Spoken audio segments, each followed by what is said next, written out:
અમેરિકાથી ભારતીયોને ડિપોર્ટ કરવાના case US border force video release કર્યા બાદ વિવાદ ઉઠાયો। ભારતીયોને હાથકડી અને પગમાં સાંકળ બાંધી હોવાનો વિડિયો સામે આવ્યો છે। જો કે આ વિડિયો સામે આવતા જ ભારતમાં વિરોધ પણ શરૂ થયો। ભારતીયો સાથે દુર્વ્યવહાર થયો હોવાની લાગણી છે। યુએસ બોર્ડર પેટ્રોલના ચીફ માઇકલ બેંકના એકાઉન્ટ પર આ વિડિયો સામે આવ્યો છે। તો ભારતીયોને હાથકડી અને પગમાં સાંકળ બાંધી હોવાનો વિડિયો સામે આવ્યો છે, જેને લઈ વિરોધની શરૂઆત થઈ છે। ભારતીયો સાથે દુર્વ્યવહાર થયો છે। યુએસ બોર્ડર પેટ્રોલના ચીફ માઇકલ બેંકના એકાઉન્ટ પર આ દ્રશ્યો સામે આવ્યા છે। જો કે અમેરિકાથી ભારતીયો આજે પરત ફર્યા છે, પરંતુ તે જ ડિપોર્ટ કરવાના કેસને લઈ અપડેટ સામે આવી છે, જેમાં એક વિડિયો વાયરલ થયો છે, જેના કારણે વિવાદની શરૂઆત થઈ છે। આ વિડિયો પણ આપ ટીવી સ્ક્રીન પર આપ જોઈ રહ્યા છો કે જ્યાં સ્પષ્ટપણે દેખાઈ રહ્યું છે પગમાં હાથકડી બાંધવામાં આવી છે, પગમાં સાંકળ બાંધવામાં આવી છે। જ્યારે ભારતીયોનું આ અપમાન છે। સંસદમાં પણ આ વિરોધ થયેલો છે અને ભારતમાં વિરોધની શરૂઆત થઈ ચૂકી છે। ભારતીયો સાથે દુર્વ્યવહાર થયો હોવાની લાગણી છે। જો કે આ જ મુદ્દો સંસદમાં પણ વિપક્ષ દ્વારા હંગામો મચાવવામાં આવ્યો છે કે ભારતીયો સાથે આ અપમાન થયું છે। ટ્રમ્પ દ્વારા જે નિર્ણય લેવામાં આવ્યો છે તે સૌથી મોટું ભારતીયોનું અપમાન છે। અને જે વિડીયો હાલ સામે આવ્યો છે તેમાં પણ સ્પષ્ટપણે આપ જોઈ રહ્યા છો કે પગમાં બેડી છે, હથકડી લગાવવામાં આવી છે। શા માટે ભારતીયો સાથે આ પ્રકારનો વ્યવહાર કરવામાં આવ્યો તેને લઈ હવે સવાલ શરૂ થઈ ગયા છે। જો કે આપણે પણ જણાવી દઈએ કે આજે અનેક ભારતીયો ડિપોર્ટ થયા છે, પોતાના વતન વાપસી કરી છે અને એ વચ્ચે વિવાદની શરૂઆત થઈ છે। તો આ વિડીયો સામે આવ્યો છે। જો કે એક હેન્ડલ પરનો આ વિડીયો યુએસ બોર્ડર પેટ્રોલના ચીફ માઇકલ બેંકના એકાઉન્ટ પર આ દ્રશ્યો સામે આવ્યા છે, જ્યાં સ્પષ્ટપણે દેખાઈ રહ્યું છે કે હથકડી લગાવવામાં આવી છે, પગમાં સાંકળ બાંધવામાં આવી છે। શા માટે ભારતીયો સાથે આ પ્રકારનો વ્યવહાર કરવામાં આવ્યો તેને લઈ સવાલ છે। જો કે આ ભારતીયોનું અપમાન છે। શક્તિસિંહ ગોહિલનું આ સ્ટેટમેન્ટ પણ સામે આવેલું છે। રાહુલ ગાંધી, મલ્લિકાર્જુન ખડગે, અખિલેશ યાદવ સહિતના વિપક્ષના નેતાઓ એકજૂટ થયા છે। સંસદમાં પણ આ જ મુદ્દો ઉઠાવવામાં આવ્યો હતો અને તેઓએ પણ વિરોધ કર્યો છે। ટ્રમ્પ દ્વારા જે નિર્ણય લેવામાં આવ્યો છે ઇલીગલ ઇમિગ્રન્ટ્સને લઈ તેના વિરોધની શરૂઆત થઈ છે। અને હાલ આપણી સાથે ન્યૂઝ વોરરૂમથી વિકાસ જોડાયેલા છે। વિકાસ, ભારતીયોનું આ અપમાન કહી શકાય, આ શક્તિસિંહનું સ્ટેટમેન્ટ છે, હાલ જે વિડીયો વાયરલ થયો છે, સામે આવ્યો છે, તેમાં શું દેખાઈ રહ્યું છે તેની સ્પષ્ટતા આપ કરશો। બિલકુલ ધ્રુવેશ, આ વિડીયોમાં સ્પષ્ટપણે દેખાઈ રહ્યું છે કે આ ભારત દેશનું અપમાન થયું છે, ભારતીયોનું અપમાન કરવામાં આવ્યું છે। કોઈ રીઢા ગુનેગાર જાણે કે લાવવામાં હોય, કોઈ એવા ખંદા અપરાધી જાણે કે દેશમાં લાવવામાં આવતા હોય, જેમને અમેરિકાએ પકડી પાડ્યા હોય, એવી રીતે ભારતીયોને લાવવામાં આવ્યા। તમે આ વિઝ્યુઅલમાં જોઈ શકો છો કે જેમાં તેમના પગમાં બેડીઓ બાંધી દેવામાં આવી છે, તેમના હાથ પણ બાંધી દેવામાં આવે છે। તેમને એક આખી સિક્યોરિટી સાથે ઘણા બધા સિક્યોરિટી કર્મી તેમની સુરક્ષામાં છે।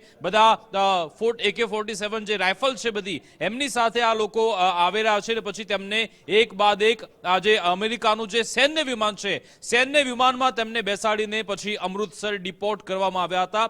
સવાલ એ છે કે છે શું એ લોકો એવો મોટો ક્રાઇમ કર્યો છે કે જે અમેરિકાની સુરક્ષા પર સવાલ ઉઠાવે છે? એવું કશું જ નથી। છતાં પણ આ તમામ જે સામાન્ય નાગરિકો છે ભારતના, તેમને આવી રીતે પ્રતાડિત કરવામાં આવ્યા। સીધી રીતે માનવીય અધિકારોનું ઉલ્લંઘન અહીંયા કરવામાં આવ્યું છે, કારણ કે તમે આવા સામાન્ય નાગરિક સાથે આવી રીતે ક્યારે પણ તમે આવું બિહેવિયર તમે ન જ કરી શકો, છતાં પણ તેમની સાથે આ પ્રમાણેનું બિહેવિયર કરવામાં આવ્યું છે। એનો મતલબ કે અમેરિકા જાણી જોઈને ભારતને છંછેડવા માંગે છે।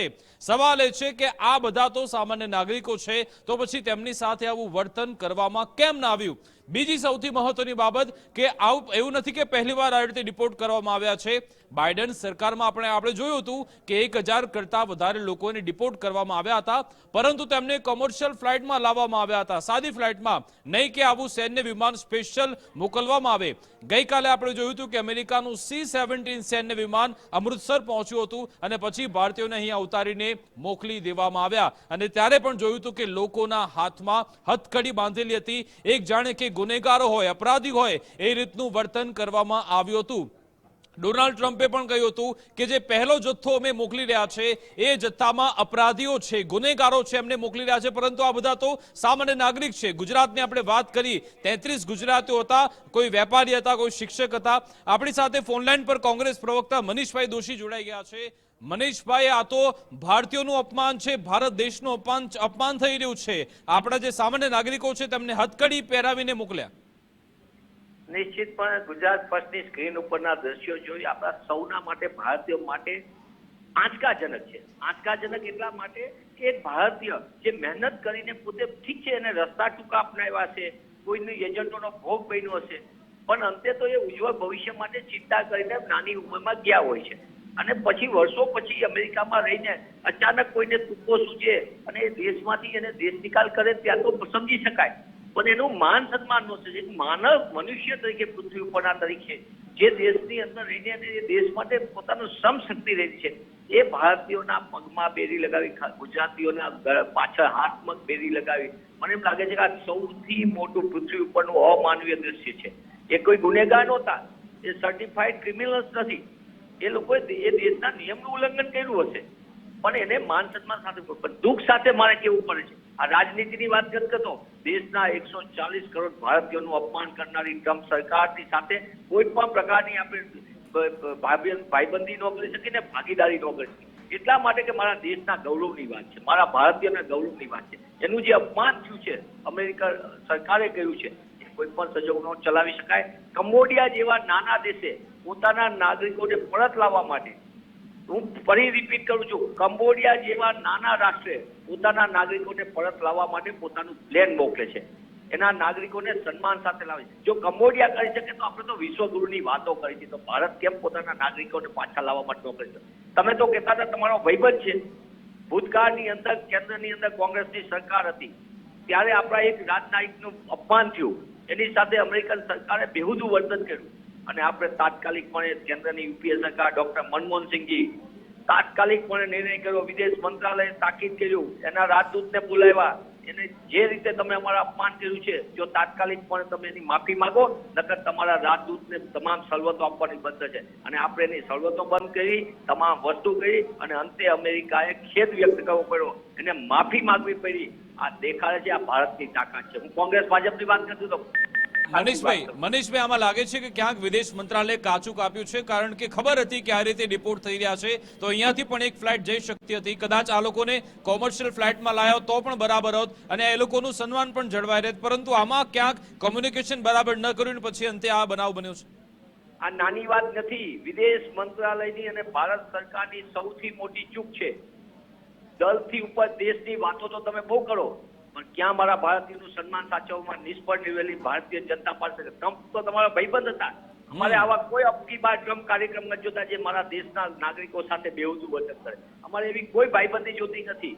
આ હું વાત પુનઃ કરું છું, હું કોંગ્રેસના મુખ્ય પ્રવક્તા તરીકે નહીં, ભારત દેશના નાગરિક તરીકે કહું કે મારા ભારતીયોનું સન્માન જે દેશમાં ન સચવાતું હોય એ દેશની સરકાર સાથે અમારે નજીકનો નાતો રાખવાની કોઈ જરૂર નથી. એવા કોઈ ફોટો ફંક્શનમાં અમારે જરૂર નથી. અમે ખાલી અમારા ખર્ચે અને જોખમે ટેક્સ પેયરના નાગરિકે અબકી બાર ટ્રમ્પ સરકાર કર્યું હતું.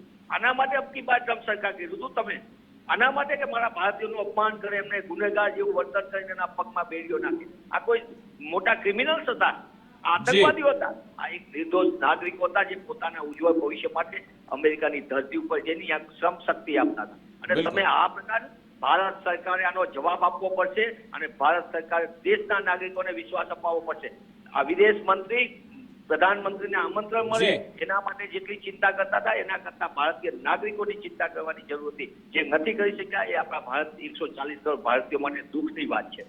બિલકુલ બિલકુલ. આભાર મનીષભાઈ અમારી સાથે જોડાવા બદલ, વાતચીત કરવા બદલ. તો આખા 140 કરોડ ભારતીયોના દુઃખની વાત છે અને આમાં આપણા તમામનું સન્માન હણાયું છે, કારણ કે એક સાથે આટલા બધા ભારતીયો જેમને ડિપોર્ટ કરાયા તેમને હથકડી બાંધીને લાવવામાં આવ્યા, પગમાં બેડી નાખવામાં આવી અને એટલે જ હવે વિદેશ મંત્રી આજે બપોરે 2 વાગે જવાબ આપવાના છે. પ્રધાનમંત્રી મોદી પણ 4 વાગે રાષ્ટ્રપતિના અભિભાષણનો જવાબ આપશે ત્યારે કદાચ આ મામલે કંઈક બોલી શકે છે. ધ્રુવિશા. જી વિકાસ, જોડાવા બદલ આભાર આપનો.